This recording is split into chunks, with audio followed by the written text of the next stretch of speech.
बड़ी पुरानी कहावत है, कहते हैं जब धरती लगे फटने प्रसाद लगे बटने। क्या कुछ वैसा ही हो रहा है मालदीव के साथ। तुर्की से ड्रोन खरीदना मालदीव को इतना महंगा पड़ेगा। सऊदी, यूएई, भारत तीनों की तरफ से बड़े झटके। सऊदी और यूएई तो गजब ही ढा रहे हैं। जहां एक तरफ ये सब कुछ हो रहा है तो वहीं दूसरी तरफ चीन के लिए रणनीतिक आपदा बना है भारत की जमीन को हड़पना। जानेंगे कैसे जिनपिंग के आगे कुआं और पीछे खाई आ गई है। जियोपॉलिटिक्स में बहुत कुछ चल रहा है, जानने को मिलेगा बहुत कुछ। आइए जानते हैं इन खबरों को विस्तार से। चीनी राष्ट्रपति शी जिनपिंग के लिए भारत की जमीन हड़पना एक रणनीतिक आपदा बन गया है। ऐसे में जिनपिंग के सामने बिना हारे भारत के साथ हिमालय में जारी संकट को दूर करने की चुनौती है। भारत और चीन के बीच लाइन ऑफ एक्चुअल कंट्रोल का जारी टकराव अब अपने 5वें साल में प्रवेश करने वाला है। अकेले लद्दाख में दोनों देशों के 1 लाख सैनिक एक दूसरे के आमने सामने तैनात हैं।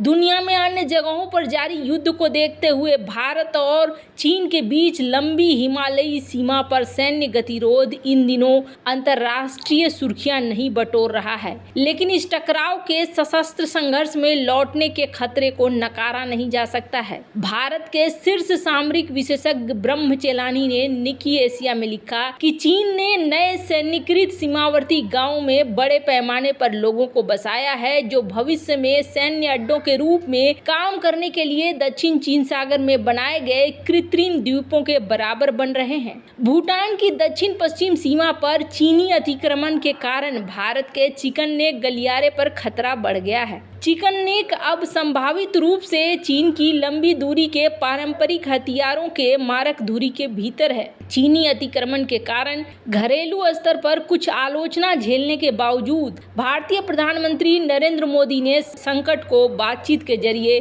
समाप्त करने की कोशिशें जारी रखी है। मोदी सरकार ने कई चीनी ऐप्स पर प्रतिबंध लगा दिया है। इसके अलावा कुछ चीनी कंपनियों द्वारा निवेश को भी रोका गया है और कथित तौर पर विदेशी मुद्रा उल्लंघन पर दूसरी चीनी कंपनियों के खिलाफ ईडी की कार्रवाई शुरू की गई है। हालांकि भारत ने अपने उत्तरी पड़ोसी के खिलाफ व्यापक प्रतिबंध नहीं लगाए हैं। नतीजतन सीमा टकराव के बावजूद भारत के साथ चीन का वार्षिक व्यापार अधिशेष लगातार बढ़ रहा है। अब ये भारत के वार्षिक रक्षा खर्च से भी बड़ा है। पिछले 4 वर्षों में हजारों चीनी सैनिक हिमालय सीमा पर अत्यंत कठोर परिस्थितियों में तैनात हैं। चीन बहुत हद तक पीएलए के सिपाहियों पर निर्भर है, जबकि भारत के पास इस एक इलाके में रहने के अभ्यस्त विशेष बल है, जिसे पर्वतीय युद्ध में दुनिया में सबसे ज्यादा अनुभवी माना जाता है। अगर शी जिनपिंग किसी तरह चीन के क्षेत्रीय अतिक्रमण को खत्म करने के बारे में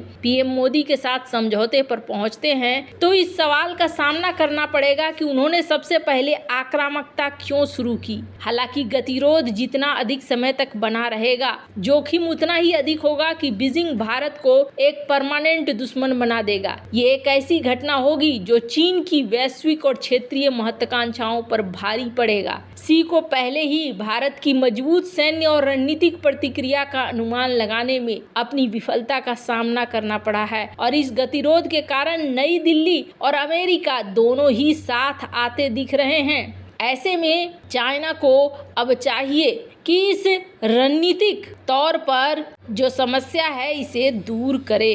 खैर, जहां एक तरफ ये सब कुछ हो रहा है तो वहीं दूसरी तरफ भारत के विदेश मंत्री एस जयशंकर ने रविवार को कहा कि रूस एक ऐसा देश है जिसके साथ भारत के हमेशा सकारात्मक संबंध रहे हैं। दोनों देशों ने एक दूसरे के हितों का ख्याल रखने की अतिरिक्त देखभाल की है। इसके साथ ही भारतीय विदेश मंत्री ने इस धारणा को भी खारिज कर दिया कि मॉस्को चीन की तरफ बढ़ रहा है। सिंगापुर में भारतीय समुदाय के साथ बातचीत करते हुए डॉक्टर एस जयशंकर ने कहा कि भारत को रूस या किसी अन्य देश के साथ अपने संबंधों को अपने नजरिए से देखना चाहिए। कार्यक्रम में बोलते हुए भारतीय विदेश मंत्री ने कहा कि मुझे बताएं, क्या रूस ने हमारी मदद की है या हमें नुकसान पहुंचाया है? क्या रूस ने महत्वपूर्ण क्षणों में योगदान दिया है या बाधा पैदा किया है? क्या रूस से हमें कोई लाभ होगा या केवल नुकसान ही होगा? डॉक्टर एस जयशंकर ने कहा कि अगर मैं अपने दृष्टिकोण, अपने अनुभवों से जोड़ घटाव करता हूं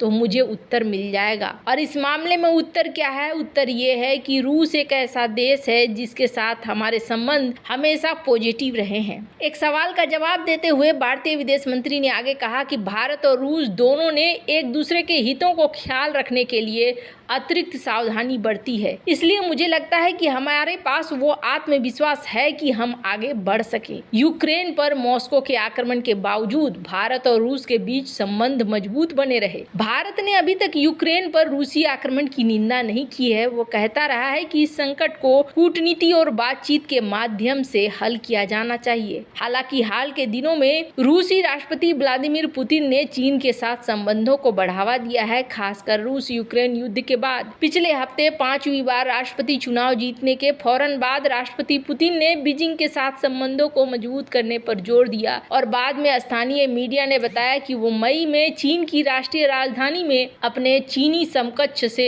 मिल सकते हैं। अपने संबोधन के दौरान पुतिन ने न तो नई दिल्ली के लिए कोई नकारात्मक शब्द कहा और न ही अपने दोस्त नरेंद्र मोदी के लिए कोई सकारात्मक संदेश दिया, जो इस साल अप्रैल में लोकसभा चुनाव में जा रहे हैं। हालांकि इससे पहले वो कई बिजनेस प्लेटफॉर्म पर भारत और प्रधानमंत्री मोदी के नेतृत्व की तारीफ कर चुके हैं। वहीं नवंबर में अमेरिकी राष्ट्रपति चुनाव और उसके बाद अमेरिका के साथ भारत के समीकरण पर एक सवाल पर जयशंकर ने कहा कि मैं धैर्य रखना पसंद करता हूं। जयशंकर ने कहा कि उन्हें विश्वास है कि अमेरिका का जो भी राष्ट्रपति होगा, भारत उसके साथ मिलकर काम कर सकता है। खैर, यहाँ पर ये देखने को मिल रहा है चाइना भी इसी समिट में अपने डिप्लोमेट से शांति के सवाल पूछ रहा है। अमूमन ऐसा देखने को नहीं मिलता है कि एक देश का डिप्लोमेट किसी दूसरे प्रतिद्वंदी देश के किसी अनुभवी राजनेता से कोई सवाल पूछे, और ये मामला उस वक्त और भी दुर्लभ हो जाता है जब वो डिप्लोमेट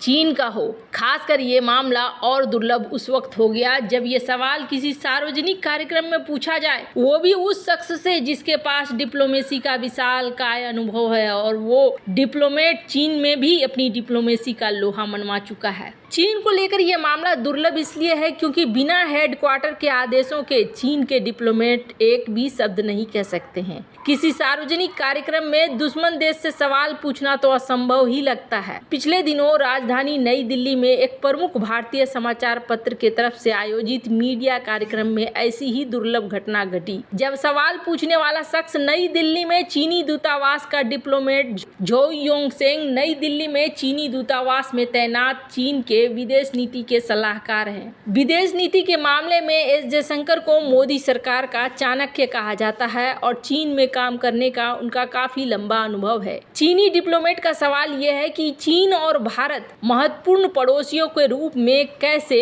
समान हित को हासिल कर सकते हैं प्रतिद्वंदी होने के बजाय, जिस पर भारतीय विदेश मंत्री ने जवाब दिया कि मुझे लगता है ये हमारे सामान्य हित में है। एलएसी पर हम दोनों के इतने ज्यादा फोर्स नहीं होने चाहिए। यह हमारा साझा हित है कि हम अपने बीच हुए समझौतों का पालन करें। आज के संदर्भ में ये सिर्फ साझा हित में नहीं बल्कि चीन के हित में भी है। खैर, अब जो चीजें मालदीव में भी करना चाहता था चीन, वहां भी उल्टा ही दिख रहा है। सऊदी, यूएई और भारत तीनों ही हाथ झाड़ते दिख रहे हैं। ऐसे में चाइना के लिए मुसीबतें बढ़ रही हैं। वैसे इन सब मामले में आपकी क्या राय है, कमेंट कर जरूर बताएं। जल्द मिलते हैं अगली वीडियो में नई खबर के साथ।